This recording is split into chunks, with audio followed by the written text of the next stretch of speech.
final day of the group stages already. The band's coming out here. It's going to be S11 Gaming taking out that Valentina, who we see constantly either banned or picked out. The Glue, which we know a lot of people, they have special feelings about. And on the other side, we've got the Fanny and the Wanwan band.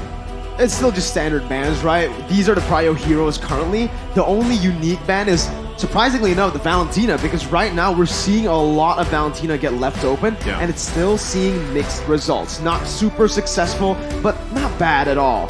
Glue, however, has been banned a lot, has been played sometimes too, has never been let go in the draft at all, but he's actually sitting at a negative win rate, which is interesting, right? Because we all said that Glue's broken, Glue's broken, Glue's broken, but because it's really good, a lot of teams maybe overestimate force pick it, and we've seen that results haven't really been too good. Maybe they use it and try to overcompensate for a bit of a disadvantage in their drafting phase. Right now, Yves as well as Carry, two very solid heroes, has been banned out as well. S11 with a very quick pick onto that Joy, very mobile, very dangerous with good clear in the lane, an all-around very solid hero, but it depends on which lane, which position does this Joy go to. In the XP lane, with the Vengeance, I think it's just so much better.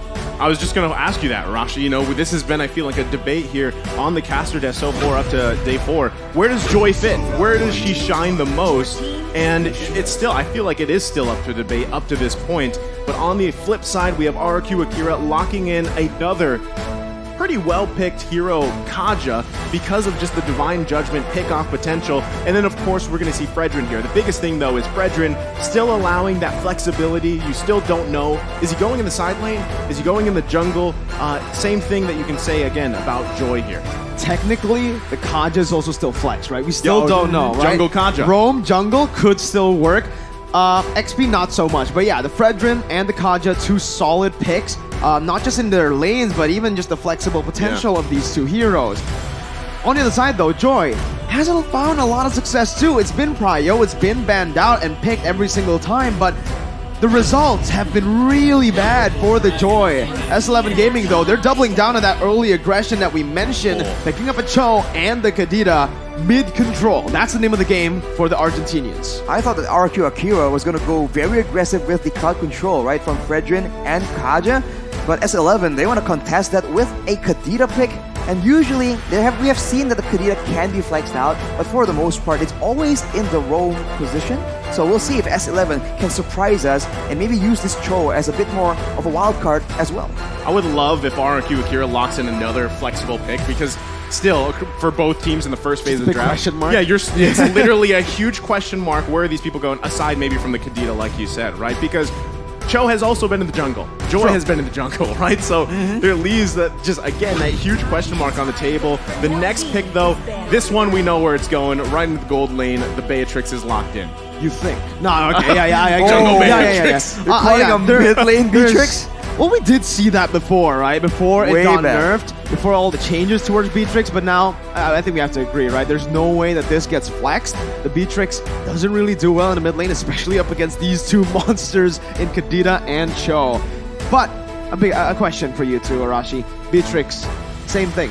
Win rate, not good at all. It's abysmal win rate. What do you think?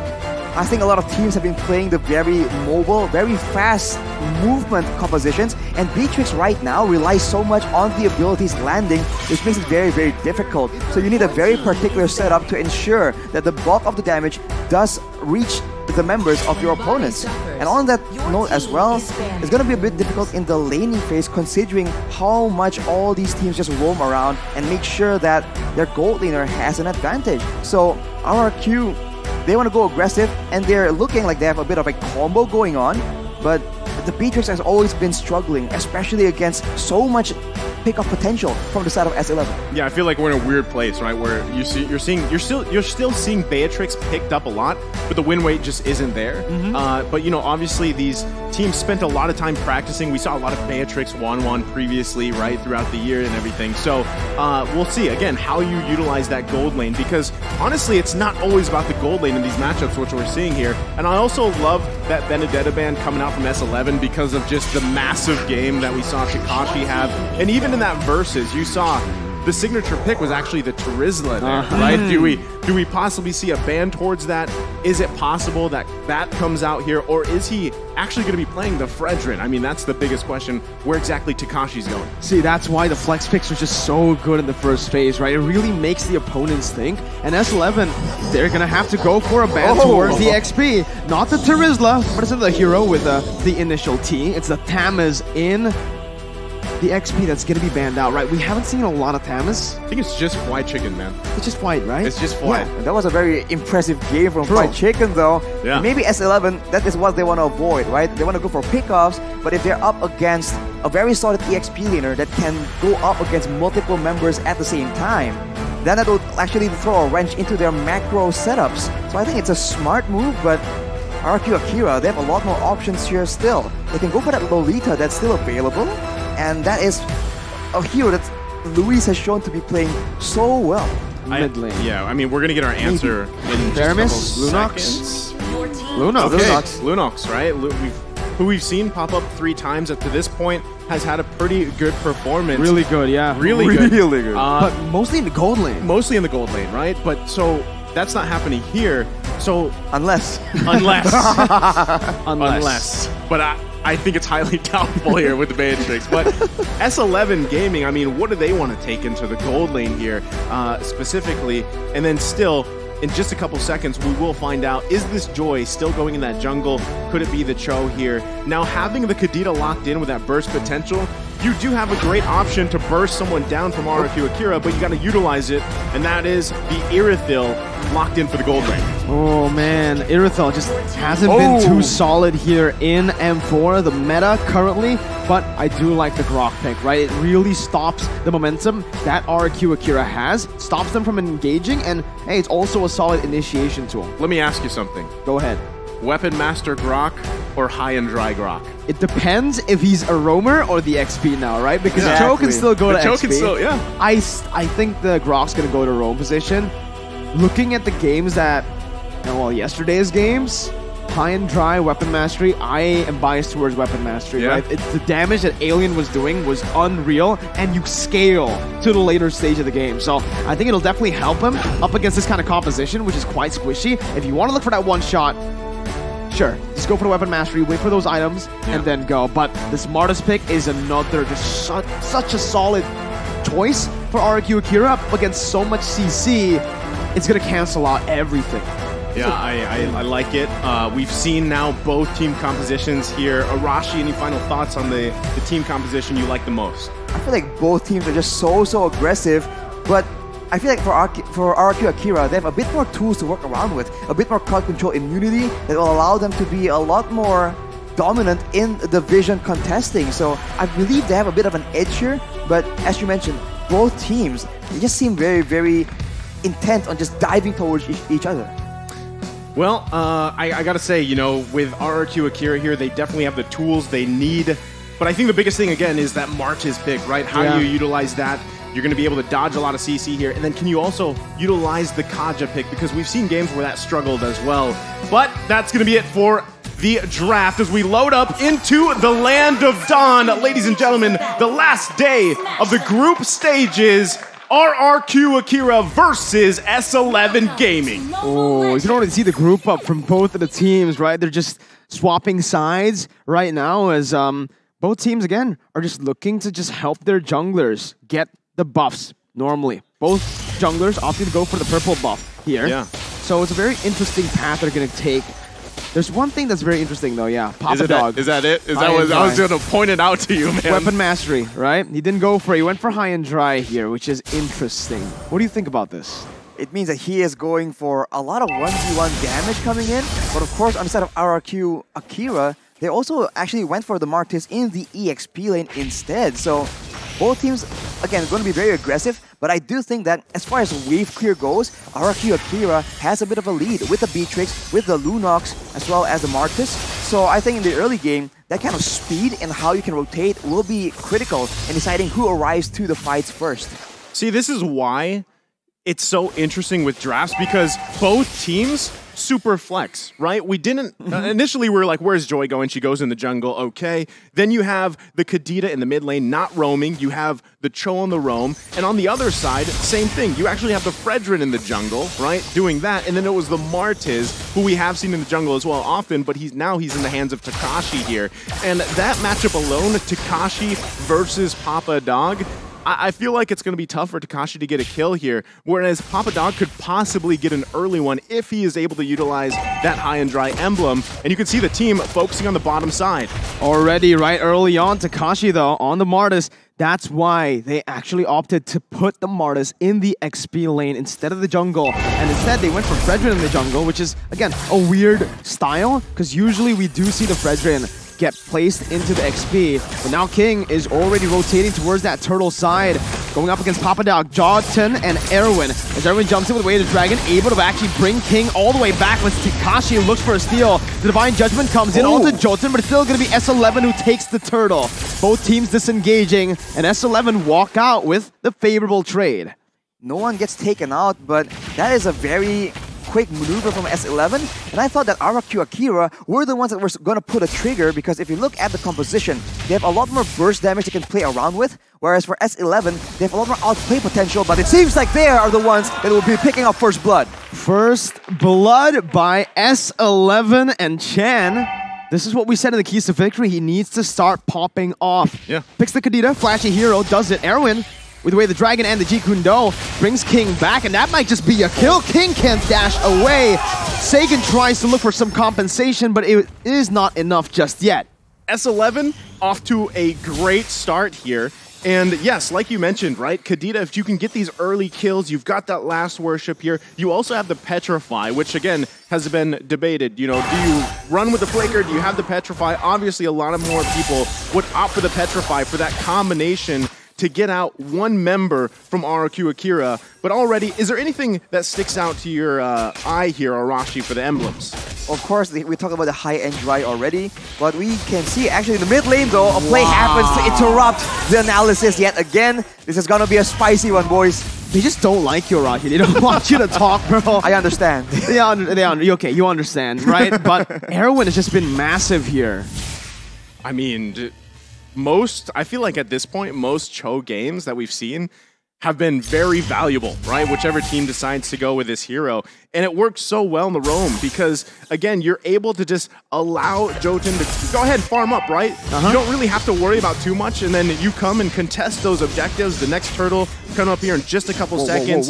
He's going to be in the right situation, but Papa Dog. Ooh, almost getting solo killed by Takashi. And again, this Martis in the XP lane in the matchup up against the Grok is working really well, as Louise is going to be able to find a Divine Judgment. That's the Bennett's Rage coming in as well, as Erwin is able to find the way the Dragon onto Louise. Who gets the turtle? It's Chan who takes it and secures it for his team. Both roamers falling, but again, S11 walk out with the better trade. That's a collateral turtle take from Chan with the rough waves.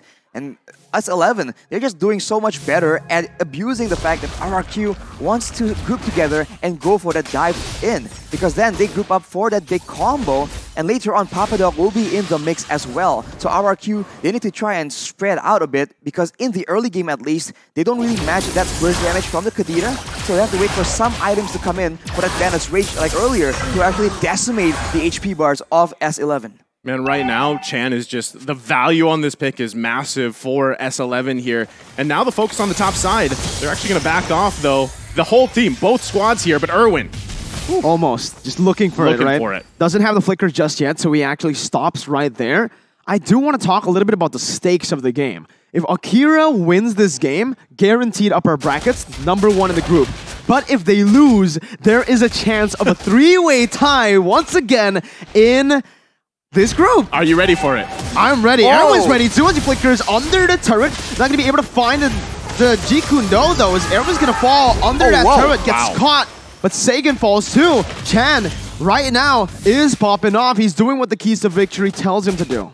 Sagan he listens, bro. Almost instantly gets deleted. I thought he was going to survive, but he got clipped by the rough waves, and that instantly bursted him down. So Chen is so massive right now, but in the bottom side. The wild charge just stops Takashi unless he's able to do something here. Nope. Nothing magical there. He's just going to get taken down, and RRQ Akira are able to find a trade on a turret. Turret for kill.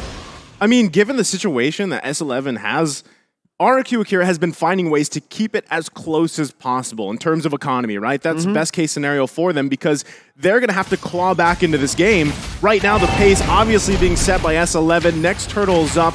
You can see even Papa Dog finding the positioning he needs to. And Luis doesn't have Divine Judgment, right? So this is most likely going to be another turtle going in the hands of S11, furthering their lead here objectively, and they'll be able to play around this as pretty much all of their members getting very comfortable in terms of itemization at this point in the game. This is why it's so difficult when you go for so many late game picks. We saw a similar story from Blacklist, but they are forced to concede so many objectives in the early game. But fortunately for them, they're still able to match these structure takes and even have a bit of a lead. Taking a look at the items right here, Hunter Strike for Takashi means that he can be a lot more aggressive, but Gusta Lagusta with the Blade of Despair will start doing a lot more damage, especially to the squishier members. But of course, once the Lightning Punch from Chen is completed, the already insane burst will get even worse for the side of RRQ Akira. Takashi was looking for a steal there, but will be caught on the wild charges. Erwin comes in to rotate, but Jotun's just going to be able to slay him down. The Divine Judgment comes onto Erwin right now as King is able to find a taunt. Sagan picks up the kill, a 1-for-1 right now. Ooh, Chen still able to get out. Jotun, once again, jumping back and forth, trying to get that last proc, but will just decide to disengage as Sagan comes in, just dealing some damage. And that whole time, Gusta Lagusta almost got taken out on the bottom side by Kai. So, I mean, that's just showing how much of a sort of vacation mode Kai has had. There might be focusing here on the bottom side, but Jotun not even going to let King and Luis get close enough. Still, though, Luis doesn't have the Divine Judgment. This is what RRQ Akira has to do. They have to play around Luis, and that's kind of been the trend for them throughout the group stage, is Luis finding those sets, whether he was playing the Lolita, whether it's the Kaja here. And still, if Gusta Lagusta can continue to grab a couple kills here and there, he's got weapon mastery himself, he will be a threat as the game goes on here. Luis, we have seen that he really does do a lot more flashy things when he has AoE crowd control that can set up his whole team for a big fight. But whoa, King!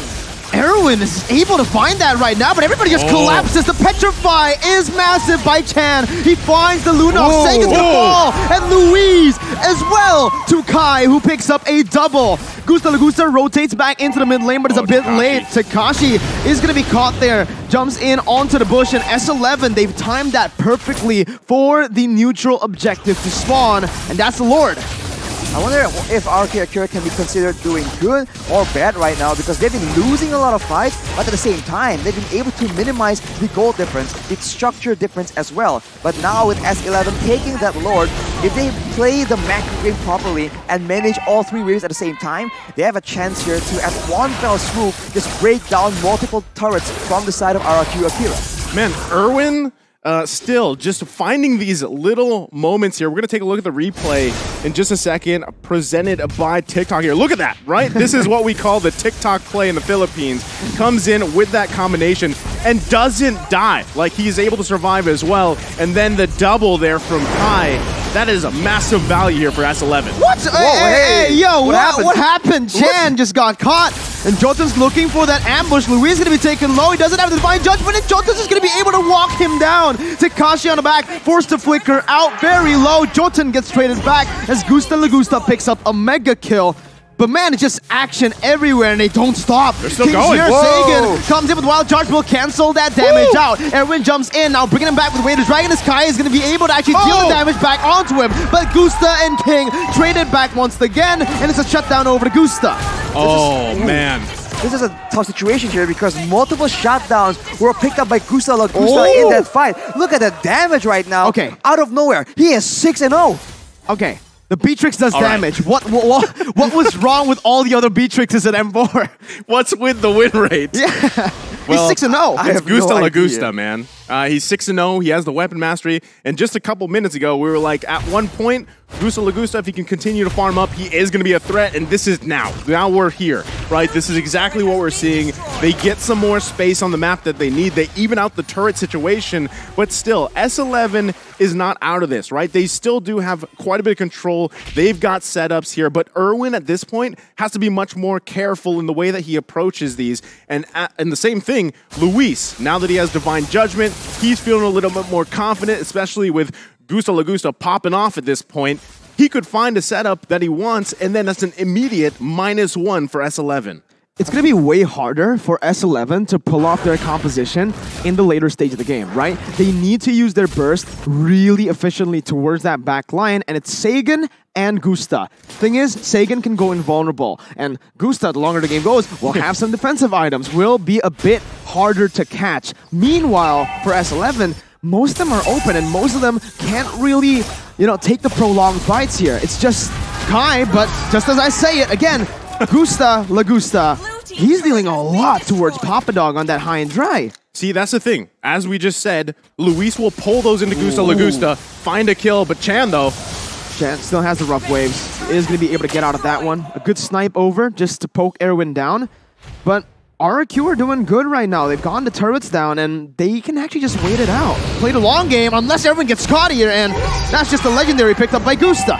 That's insane, What man. is Gusta? What? This man's insane! It's such a tough situation right now because Gusta is relatively survivable. Wow, that's a lot of damage, but he has a Has Claws as well, so he is sustaining a lot in these fights. And later on, Luis can transition from being an engage tool to a peel tool to ensure that Chan or Jotun, anyone who just dies on the back line, can get instantly shut down and destroyed by the damage coming in from the 8-0 right now, Gusta Lagusa. Oh, look at Chan. He's looking for a setup here on Gusta if he can find it. Oh my god, Sagan actually reads it out. Chan's still able to dish out the damage, but again, that's where the Lunox comes in handy. I thought I was going to hit, and then he's going to go for Luis ult, on the and hunt, he goes though. for the hit. But yeah, Luis is on the hunt.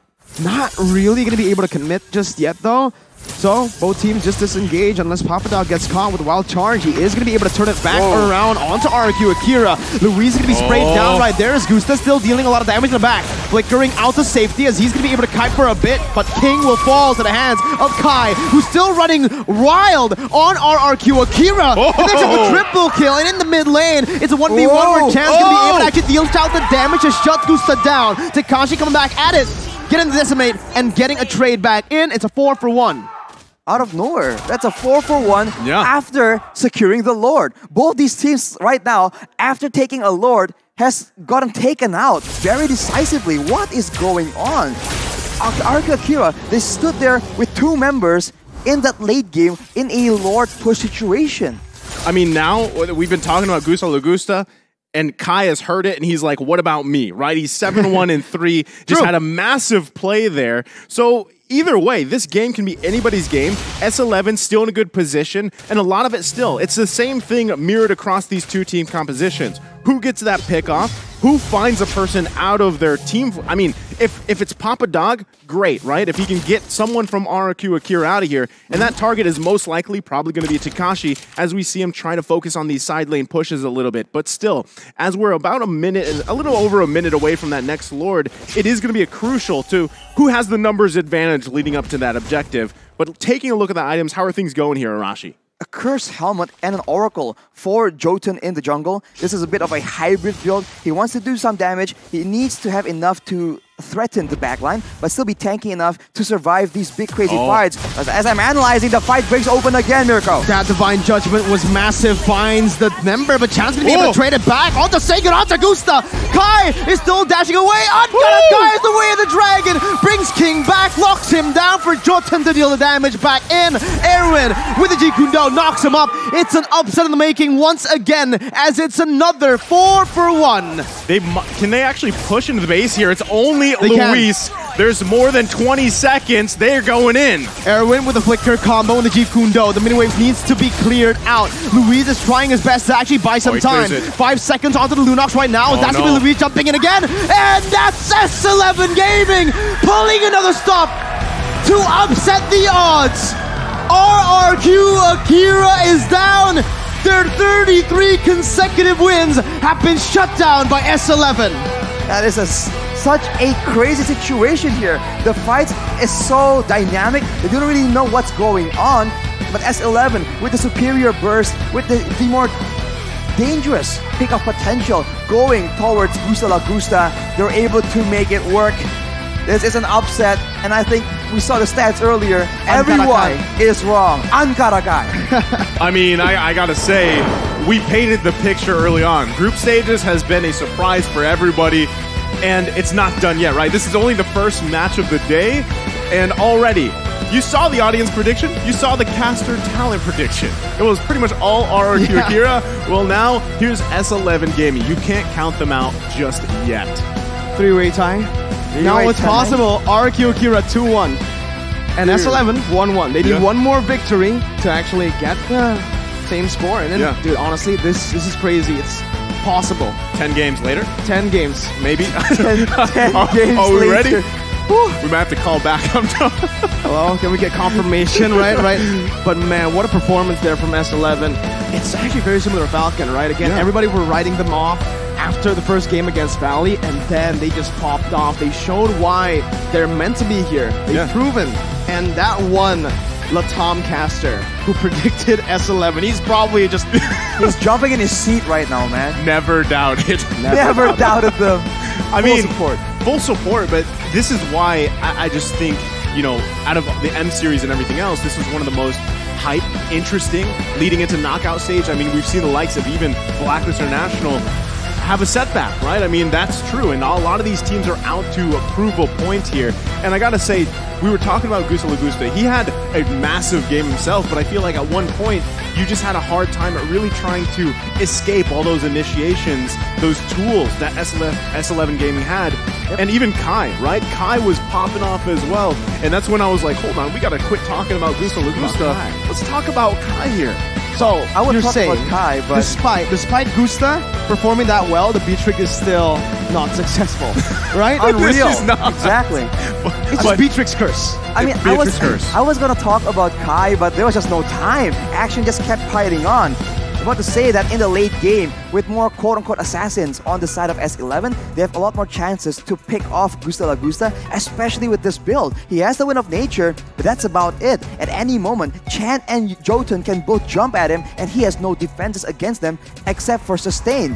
And on the flip side, if RRQ Akira wants to try and dive towards Kai, he is on an Irithel. He has the sprint as well, so he is a lot more maneuverable in these situations. And as we talked about the burst potential, I guess there's some coming in from Sagan. He has the core items, the Clock of Destiny, the Lightning Truncheon, and the Genius Wand, but the damage does not come out as quickly as a Kadita or a Joy. So composition-wise, S11 have a unfair advantage when it comes to those surprising moments. I mean, one of the big question marks here for me was that Martiz, right? How would you utilize that? And I feel like Takashi really struggled in this game. He got caught out sometimes as well. And you can also accredit that to Papadog. He really did find those wild charges where he needed to. He found the angles that he needed to. But Chan, man, I mean, even early game, we talk about Kai and everything else, Irwin with the setups, but even Chan early on, I think he was, what, 3-0 at one point, 4-0, just bursting people down, like, massively throughout the game, and it just worked out well for them, right? We are going to be taking a look at the post-game stats as well, and get a better picture of how this all happened for this best of one. What's really impressive for me for S11 Gaming from them is the shift, right? The transitional shift for them in who carries the game. Yep. Early on, it was Chan. Then you saw Papadog was just helping Chan out with those setups with Erwin. But then later on, they were like, yeah, Kai, you got it, bro. We just open up some space. We dive in to create a front-to-back for you. It's a dive comp, but that dive is just to provide for Kai in the later stages. You know, I thought that RRQ Akira would have a bit more advantage in the pickoff game due to the wave clear, because usually Beatrix, right, will be clearing so fast with those abilities. But looking later, just now, in the mid game, S11 has so much more to work with. I mean, even in the mid lane, the reason why Chan was able to be so dynamic, so active, was the fact that he is on a Kadira, but he is also backed up by a Cho. So the wave clear in the mid lane is just so good. And this duo, Cho and Kadira, is just very, very dangerous. And RRQ don't really have a solution. Yeah, I mean, the combination alone is the solution, or is it Arashi, right? But actually, let's hold the solution here. The solution was the MVP of the game, and it's going to be none other than Kai. As we said, amazing performance on this Irithil. He had a pretty much vacation mode early on, and then he just was allowed to pop off, right? And this really worked out well for him, able to maneuver the way he needed to, especially the way that just Irithil works, where you don't really have to stop and shoot, right? That's one of the best advantages here, but a great MVP performance. Definitely. For sure. Right? I mean, you could see that, again, Irithil has just not been performing well here, Arashi, in M4. But Kai, he made it work, just like Gusta was almost able to make the Beatrix work. I think it's all about situational context, right? Because in the game like this, we talk about the win condition for RRQ Akira. It's about diving in the back line. So if you're on a gold laner that can just be so mobile, bring a sprint as well, RRQ is going to struggle to find you. Take a look at some of the highlights here and see some of the moves coming in from Kai. But early on, it's just a huge slugfest coming in. And in a way, it just seems very coin-flipping from both teams. But, you know, if the results speak for themselves, there's no issue with it. But you can see that the crowd control is mainly what becomes a big problem here. There is damage in the hands of RRQ Akira, but when they are caught off position, when they are threatened constantly by the possibility of just being locked down, it makes it very difficult for them to actually be active. Look at Gusta here, completely zoned away before any spells are even used, and even then, in the end, he is still taken out by Chan. And in contrast to that, you can see that Kai, yes, he is kiting very well, he's maneuvering around all the danger, but at the same time, the only real way that anyone can get to him is Takashi just running at him. Look at King, trying his best to catch up, it's just not enough. I mean, that moment right there that we just saw in the highlights is a frustrating part because Kai's like one hit away and you can't catch him. Grandma. Right? So what happened? But it's a great thing that happened because now, again, this makes things even more interesting for the day. Oh, yeah. Whether you want to look at it as, more games ahead of us as the night goes on, it's not just going to be 6 best of ones. It could be more. But I think there still has to be some other things falling into place here. Everything needs to come together, right? And for Group D right now, I mean, personally, I've been saying this for a long time, ever since the group was formed in the group draw. I feel like this is the most competitive group right now. I feel like all the teams are at the same skill level, and we're seeing it happen here. S11 beating Akira, Akira beating Hawk and Valley, but losing to S11. It's rock, paper, scissors. I mean, at this point, I gotta say, guess coins, predictions, they're pretty much like just take them and throw them out. Sorry. They're destroyed, but we do have to focus on the next match, right? The next match.